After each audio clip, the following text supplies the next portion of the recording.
What's up everybody? Welcome back to my channel. It's been a couple of weeks since my last video. I just have not had the time to film and edit a YouTube video and get it up on here. But I have been reading some really good books, and so in this video we're gonna go over all of the books I read in the month of February. There's 15 of them.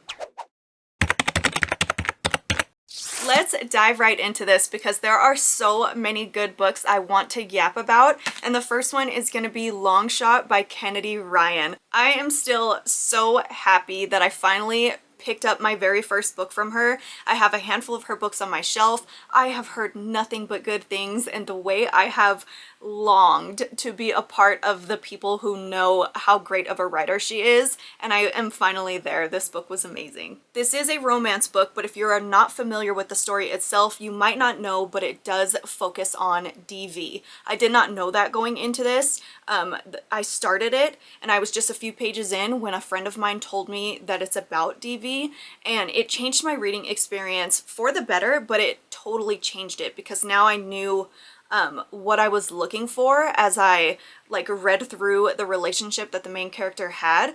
But it is such a fantastic book. Very dark, very hard to read at some points, but it will stir up so many different emotions in you, and it was just so well done. Another thing that I thought about this book when I first started it is, why is a romance book nearly 450 pages? But this was worth every page. Such a good book. The next one I want to talk about is Tell Me What You Did by Carter Wilson. This book had one of the coolest premises of a book ever, of a thriller book. And so it's called Tell Me What You Did. The female main character in this book hosts a podcast. The name of the podcast is Tell Me What You Did. And it's a podcast where anonymous people can come onto the show and they get the spotlight for 15 minutes to confess crimes that they have committed and have maybe not been caught for yet. I love a thriller that has the podcast trope.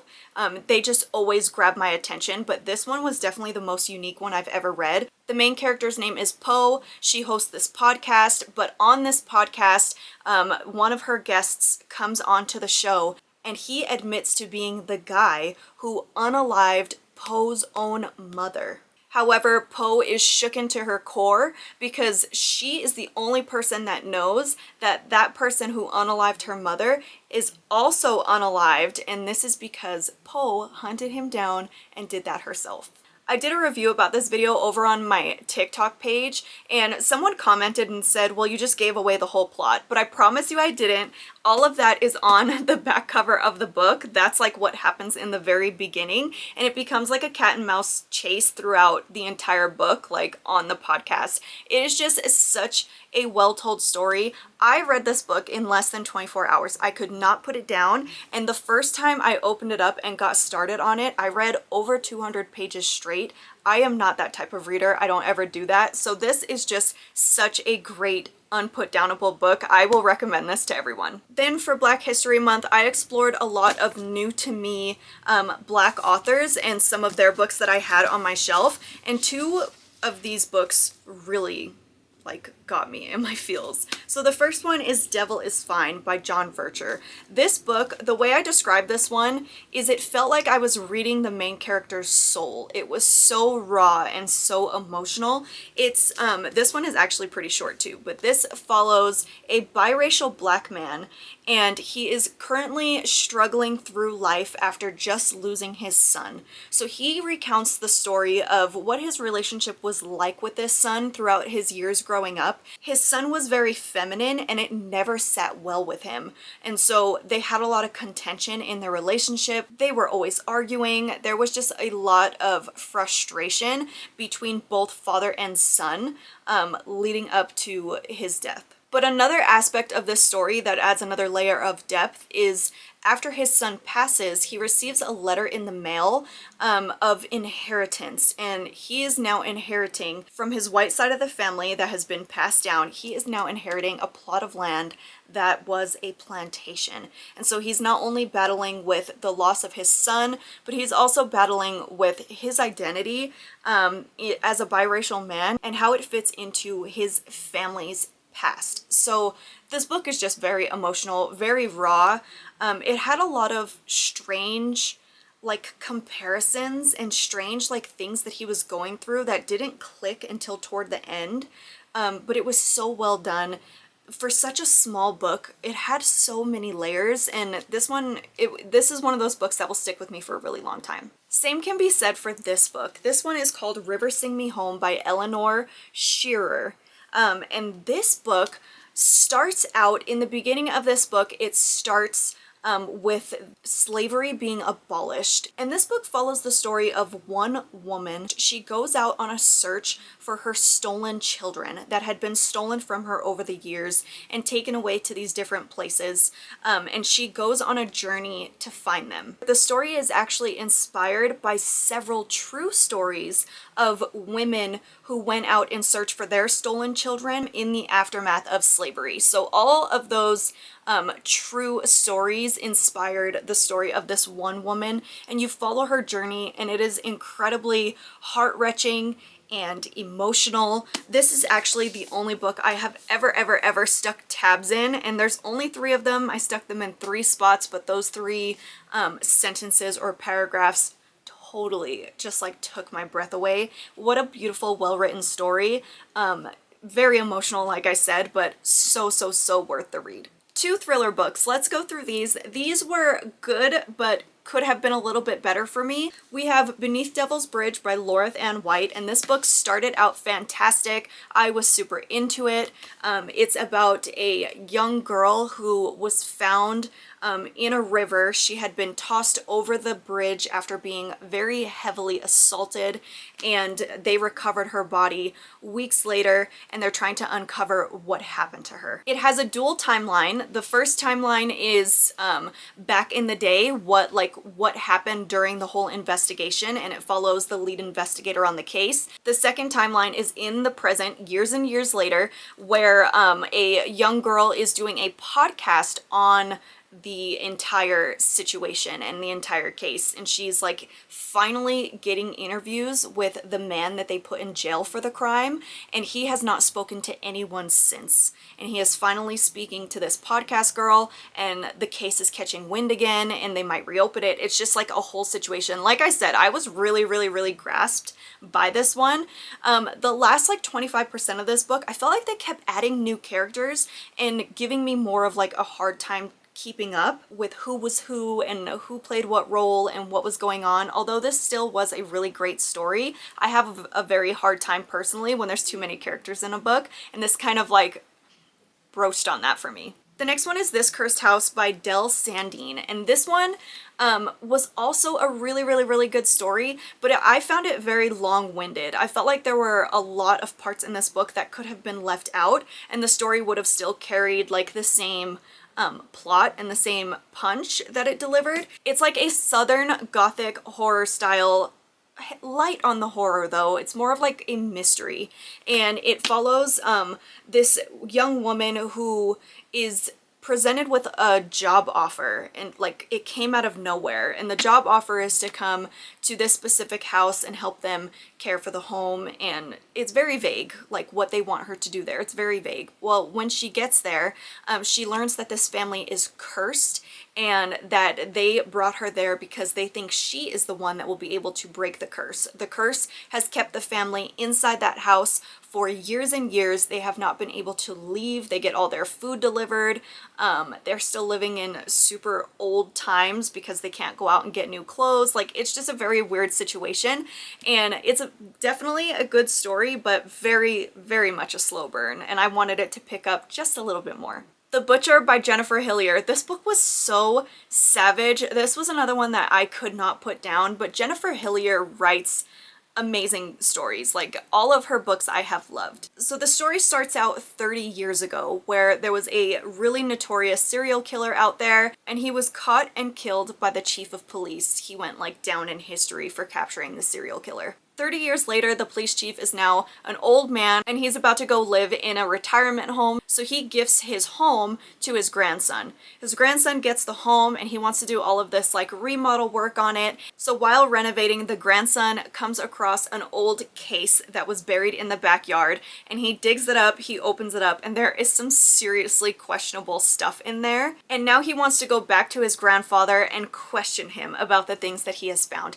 This is very hard to explain. I don't want to give away too much of the plot, but basically the things that were found in this case open up a huge can of worms that has to do with him, his girlfriend, his grandfather, the case back in the day, and all of these crazy things. It was just unputdownable, and it was such a good and well-told story. I highly recommend this one if you're into thrillers. Next we have Powerless. This is book number 3 in the Chestnut Spring series. I have been loving this series so far. I will say that this was actually my least favorite of the 3 that I have read though, and I'm very curious to see what I think about the last 2. I don't read a lot of romance, so I'm kind of like reading one book from the series a month, so it's taken me a long time, but I still did enjoy this book very much. I love the vibe of this series, and I love the little town it's set in, and I love the family so much. But yeah, this one was my least favorite. I think Flawless was my favorite so far, but it's so hard to say because I really loved Heartless too.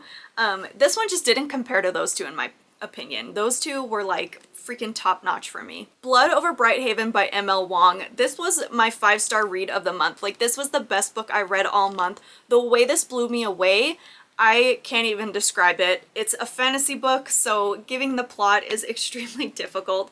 Basically, it's about a girl she's been training and aspiring her entire life to become a member of the High Magistracy, but in order to do so, you have to pass an extremely rigorous test. She's been studying that passionately for as long as she can remember, and she's really confident in herself. However, there has never been a woman high mage before. They allow them to apply and take that test, but they have never once chosen one. So not only does she want to be one, but she wants to be the first woman to become one. The magic system in this book is very cool and very unique, and even though things were very like scientific, I still found it easy to understand, which is a huge plus because this was definitely, I would consider this a high fantasy, which I almost always have a hard time with, but this one was just very easy to understand. I read the first half physically and then I switched to the second half on audio, and definitely recommend both ways. I enjoyed this story so freaking much. When it got to a point about halfway through where things like really started to click into place, not only for me as the reader, but for Sayana as the main character, it was mind-blowing. Like, this book is honestly a masterpiece. If you have not read this one yet, I highly recommend. It lived up to all the hype that I have ever heard about it. Adrift in Currents, Clean and Clear. This is book number 10 in the Wayward Children series, and if you have not heard of that series, it is a very unique and very strange like YA fantasy series that is a portal fantasy series. So basically these kids who are just feeling like they don't belong find doorways that take them into different worlds. There's a lot to explain about it, but it is one of my favorite series ever. All of the books are extremely small, but there is 10 of them, and it is just so fun and so different. Like, once you get into the hang of the writing style that this author has for this series, it just becomes something so unique, and this book was awesome. I loved it. We're gonna power through the last few that I have. So we have Darling Girls by Sally Hepworth. I really enjoyed this one. This one was so good and I couldn't put it down. It follows the story of 3 sisters who are all foster sisters. All 3 of these girls ended up in the same home, and it takes you through the story of what it was like for each of them growing up in this home. And then you have a second timeline, which is years later. They are all adults, and that home that they grew up in, all these years later, they have uncovered a body that was buried in the ground underneath the house. So it opens up this whole investigation with like the 3 sisters and who the foster mother was, and you go back and forth between the before and after timelines in such a well done way until you get to the bottom of things at the end. I highly recommend this one. I loved it. Okay, and then I read these two books right here. So this is part of the Underworld Gods series by Karina Hale, and book 1 is River of Shadows, and book 2 is Crown of Crimson. These covers are so stunning. I keep saying it, but I have to say it a million times because they are just so cool. This is a series. It follows the story of a girl who lives in California, but her dad is from Finland, and she gets the call that her father has passed away. She travels to Finland for the funeral, but when she gets there, she peeks inside his coffin and realizes that he's not there. This opens up an entire can of worms where people are telling her that her father might still be alive, but if he is in the underworld and you need to go there and try and rescue him. So this girl goes into the underworld and you follow her journey there. That all happens in book 1, and it is a very easy to follow fantasy. It's very spicy. It's very interesting. Like, I love it. I powered through the first book and then powered through the second book, and I just have been really enjoying this, even though it's not really typically something that I find myself reading. There are 2 more books in the series that I am very excited to read, and we'll see where it goes, but yeah, I love these. Then we have Daughter of the Merciful Deep by Leslie Penelope. This was a fantasy book, but it had a lot of like real life elements as well. It was more magical realism, but I felt like this book blended history, culture, and fantasy is the way I like to put it. It follows the story of Jane, who is a young black girl, and she's living in this town, and these people come into this town and they are telling everyone that they need to leave. Like they're being driven out because of whatever they want to do with this land.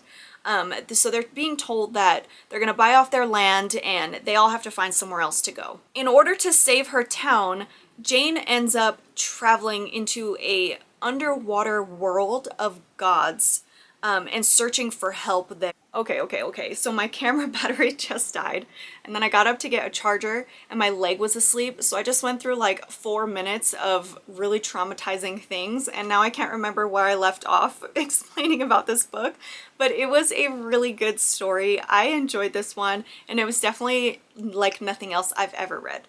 I am on the struggle bus today. We have one more book to talk about, and it's The Haunted by Bentley Little. This is a little book. I've been wanting to read one of his books for a while because I know he's a very popular horror author. This was a pretty good book. I feel like I have forgotten about it a little bit since I read it, but now that I'm thinking about it, it was really good. It was terrifying in the beginning, like the descriptiveness of what was going on in the beginning was so frightening. The writing style reminded me a lot of The Exorcist, and I really did enjoy that book as well, but this one is very simple and straightforward. It follows a family, husband, wife, son, daughter. They all move into a new house and something is haunting the basement. Something is just not right, and they are all in denial, even though like they are all vividly seeing these crazy things happen. It was really good. I don't know what else to say. I did enjoy this one. I would definitely read another book from this author. So those are the 15 books that I read in the month of February. It was a great month, and I am always so excited for the next month to see what books I get through. I would love to know what your favorite book of the month was. If you had one, I would definitely say that mine has to be Blood Over Bright Haven. That book just blew me away. Even though I read a lot of other really, really good ones, that one has just stuck with me. So thank you guys so much for watching, and as always, I will see you in the next video.